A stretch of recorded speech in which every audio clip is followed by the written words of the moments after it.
에스겔 39장 1절로 29절 말씀 함께 살펴보겠습니다. 먼저 1절로 8절입니다. 곡에 대한 예언이 계속됩니다. 하나님께서는 대적의 앞잡이인 곡을 북쪽에서 이스라엘까지 끌고 나와 멸망시키겠다고 말씀하십니다. 그러므로 곡과 그의 동맹국은 제대로 싸워보기도 전에 하나님의 손에 멸절될 것입니다. 그리고 이 일을 통해 하나님의 거룩한 이름이 모든 민족에게 알려질 것입니다. 9절로 16절입니다. 곡의 멸망은 오직 하나님의 주도하에 이루어집니다. 이스라엘 백성은 하나님의 승리를 목도할 뿐 이 전쟁에서 할 일이 없습니다. 다만 전쟁이 끝난 후 대적들의 무기를 불태우고 시체를 땅에 매장하는 일이 그들에게 부여됩니다. 대적들이 남긴 무기의 양은 7년을 불태울 양이라고 기록합니다. 또한 시체는 7개월 동안 매장해야 한다고 기록합니다. 이처럼 의도적으로 7이란 숫자를 반복해서 사용하는 이유는 7이 완전수를 의미하기 때문입니다. 그러므로 7년과 7개월의 의미는 하나님의 완벽한 승리와 완벽한 심판을 의미하는 것입니다. 그러므로 이스라엘 백성은 이 임무를 행하며 이 전쟁이 하나님의 완벽한 승리임을 알게 될 것이고 하나님께서 모든 대적들을 완전히 심판하셨음을 깨닫게 될 것입니다. 하나님께서는 이스라엘 백성에게 또 하나의 임무를 부여하십니다. 하모나, 즉 하몬곡의 골짜기의 매장 작업이 완료되면 따로 사람들을 선발해서 각 지역 구석구석에 미처 매장하지 못한 뼈들을 찾아내 단 하나의 뼈도 남기지 않고 매장하는 임무입니다. 하나님께서 악을 제거하는데 이렇게 철저하게 하시는 이유는 악은 그 모양이라도 버려야 하기 때문입니다. 17절로 20절입니다. 이스라엘 산에서 풍성한 잔치가 열립니다. 그런데 이 잔치에 초대받은 손님은 각종 새와 들의 짐승이며 차려진 음식은 용사들의 살과 세상 왕들의 피입니다. 하나님은 새들과 짐승에게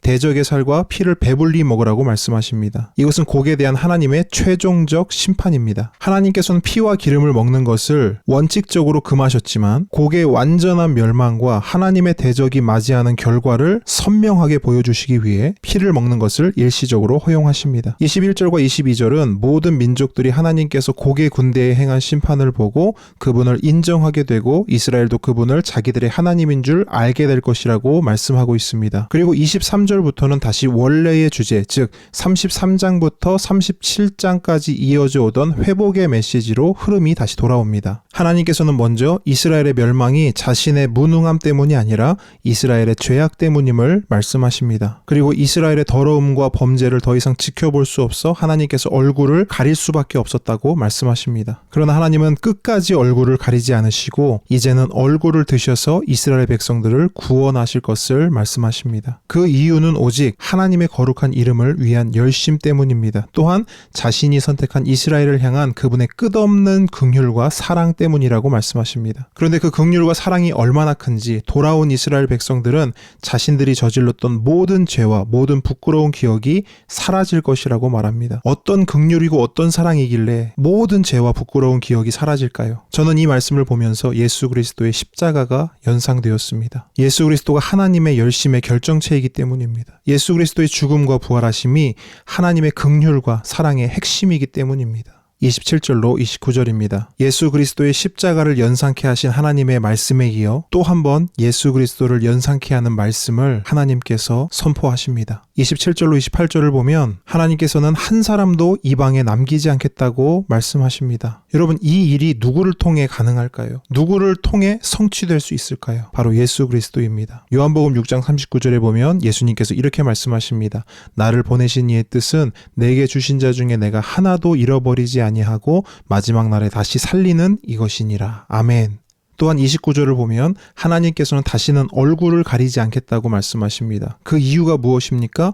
하나님의 영을 이스라엘에게 쏟았기 때문입니다. 여기서 말하는 하나님의 영은 그리스도의 영을 말합니다. 곧 성령을 의미하는 것이지요. 이 영을 부어주시는 것이 새 언약입니다. 이 새 언약에 대해서는 예레미야, 에스겔, 요엘 선지자가 예언했습니다. 그리고 이 예언들이 예수 그리스도의 승천 후 성령의 오심을 통해 성취되었음을 사도들이 증거하였습니다. 그러므로 저와 여러분은 하나님의 영이 쏟아진 성령의 시대를 살아가고 있는 것입니다. 이것을 민감하게 경험하고 있습니까? 쏟아 부어주시는 하나님의 은혜와 긍휼을 오늘 지금 여러분 누리고 있습니까? 여러분, 우리 삶 속에서 누릴 수 있는 진짜 참된 복은 무엇일까요? 그것은 바로 하나님의 영이 쏟아 부어지는 것입니다. 성령 충만한 삶이 진짜 복된 참된 삶임을 알아야 합니다. 저와 여러분의 삶 속에 하나님의 영이 충만하기를 소원합니다. 저와 여러분의 삶 속에 그리스도의 영이 가득하기를 소원합니다. 저와 여러분의 삶이 성령 충만한 삶이 되기를 주님의 이름으로 축복합니다.